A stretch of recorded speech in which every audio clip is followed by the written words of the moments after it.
Assalamualaikum warahmatullahi wabarakatuh.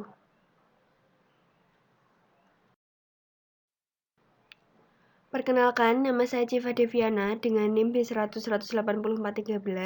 Saya berasal dari kelas C. Di sini saya akan mereview jurnal saya yang berjudul Knowledge Management and its Application in Human Resource Management in the Context of Globalization dari Olga Paniskiakova. Untuk yang pertama, kita akan membahas tentang latar belakang. Pada era globalisasi saat ini yang ditandai dengan dinamika perubahan yang terus-menerus tinggi, gagasan tentang daya saing dan produktivitas bergema dalam menilai keberhasilan bisnis.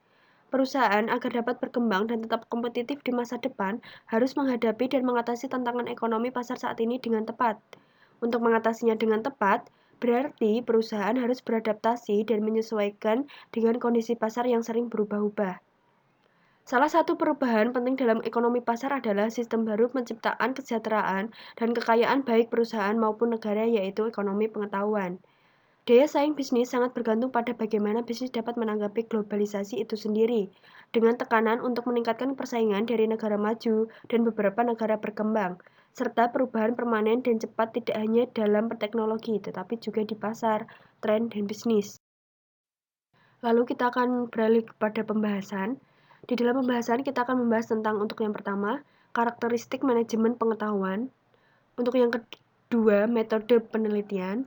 Untuk yang ketiga adalah hasil. Untuk yang keempat adalah kesimpulan. Lalu untuk yang karakteristik manajemen pengetahuan mulai terbentuk di Amerika Serikat dan berkembangnya tercermin dalam 4 fase pengembangan.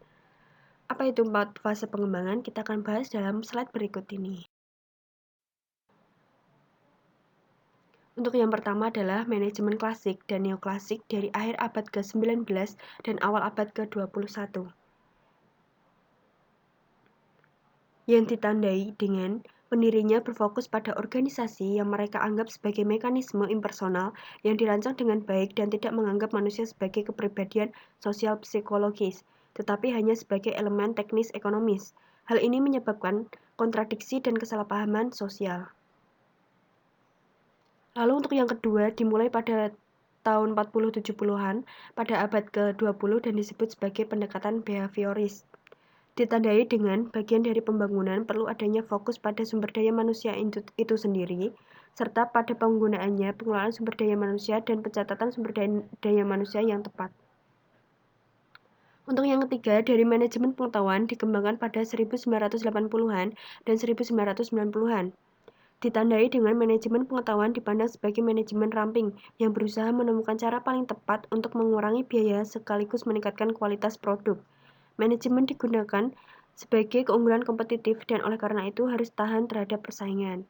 Lalu untuk yang terakhir, berkembang sekitar awal abad ke-21, ditandai dengan globalisasi yang menjadi terdepan. Bisnis telah melintas perbatasan negara dan telah meningkatkan dari tingkat nasional ke internasional. Semua ekonomi dunia saling berhubungan, korporasi, merger, dan komunitas terbentuk. Liberalisasi perdagangan telah terjadi, perusahaan virtual telah diciptakan di pasar modal tanpa batas. Ini tentang penghubungan bisnis, menemukan struktur yang fleksibel dan lebih sederhana lagi, serta menciptakan dan memastikan logistik yang lebih efisien.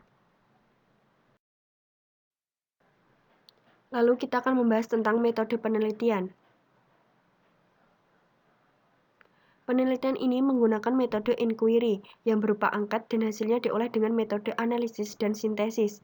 Survei dilakukan terhadap karyawan yang sebagian besar laki-laki sebesar 63%, berusia 25-45 tahun sebesar 56%, sebagian besar bekerja di perusahaan lebih dari 5 tahun sebesar 38%.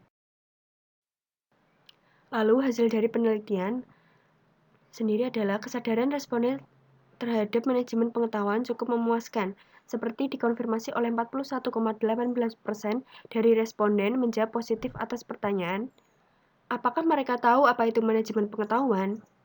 Menarik untuk diketahui bahwa hingga 80,88% responden menganggap penggunaan manajemen pengetahuan di perusahaan tidak cukup. Begitu juga terhadap pertanyaan, apakah Anda menganggap manajemen pengetahuan diperlukan di masyarakat? memberikan sikap kognitif positif yang diungkap oleh 57,35% responden. Lalu untuk yang terakhir, kita akan membahas tentang kesimpulan. Perusahaan dapat memperoleh keunggulan kompetitif dengan manajemen pengetahuan yang baik dan berkualitas. Di atas semua itu, mempertahankan keunggulan dan kompetitif ini membutuhkan waktu yang sangat lama. Perusahaan sangat menyadari apa yang dapat diperoleh dari manajemen pengetahuan yang berkualitas, dan oleh karena itu, secara aktif memberikan perhatian yang baru-baru ini. Survei pengetahuan yang dilakukan di antara karyawan memberikan kesimpulan bahwa tingkat manajemen pengetahuan di perusahaan kurang memadai. Di sisi lain, karyawan merasa puas dengan sistem baru yang diterapkan, meskipun ditemukan bahwa tingkat manajemen pengetahuan tidak mencukupi. Di bidang manajemen pengetahuan, perusahaan harus lebih fokus untuk memperoleh siklus pengembangan produk karena akan menjamin keunggulan kompetitif perusahaan. Khususnya investasi akan menjamin perkembangan baru perusahaan di bidang manajemen pengetahuan. Kemungkinan lain untuk meningkatkan level manajemen pengetahuan adalah dengan berinvestasi dalam penyebaran keahlian kepada seluruh karyawan dan orang-orang di seluruh perusahaan. Manajemen pengetahuan dianggap sebagai salah satu faktor penentu untuk keberhasilan fungsi entitas ekonomi. Ini membuktikan bahwa ada salah satu perspektif baru tentang manajemen organisasi. Di satu sisi, ia memiliki pendukung dan di sisi lainnya adalah lawannya. Presentasi dari saya, bila ada salah kata dan ucapan, mohon dimaafkan. Wassalamualaikum warahmatullahi wabarakatuh.